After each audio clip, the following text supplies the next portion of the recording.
আজকে জুম্মার নামাজের দিন। নামাজের আগে আমি ফ্যান ক্লিন করলাম এবং আরো কি করলাম চলেন সবকিছুই আপনাদের সঙ্গে শেয়ার করব।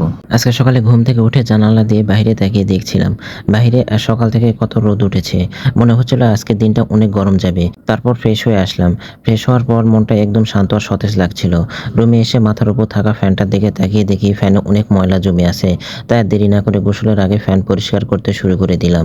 অনেক সুন্দর করে ধীরে ধীরে পুরো ফ্যানটা পরিষ্কার করলাম। ফাইনালি ফ্যান পরিষ্কার করা শেষ। এখন ফ্যানটা দেখতে একদম নতুনের মতো লাগছিল।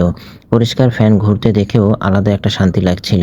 এখন গোসল করতে যাব কারণ আজকে জুম্মার নামাজের দিন। তাই একটু তাড়াতাড়ি রেডি হতে হবে। গোসল করা শেষ করে রুমে এসে ফ্যানের নিচে দাঁড়িয়ে মাথার চুল হাত দিয়ে ঠিক করছিলাম যেন চুলে পানি না থাকে। তারপর ধীরে ধীরে মসজিদে যাওয়ার জন্য প্রস্তুতি নিতে শুরু করলাম। অবশেষে মসজিদে গেলাম। জুম্মার নামাজ পড়ে এসে মনটা অনেক শান্ত লাগছিল। নামাজ শেষে বাসায় এসে লাঞ্চ করতে বসলাম। আজকে লাঞ্চ ছিল আলু ভর্তা আর ডিম আলুর ঝোল। ফ্যানের নিচে বসে খুব সুন্দর করে খাওয়া শুরু করে দিলাম। খাওয়া দাওয়া শেষ করে এখন জানালা বন্ধ করে একটু রেস্ট করব।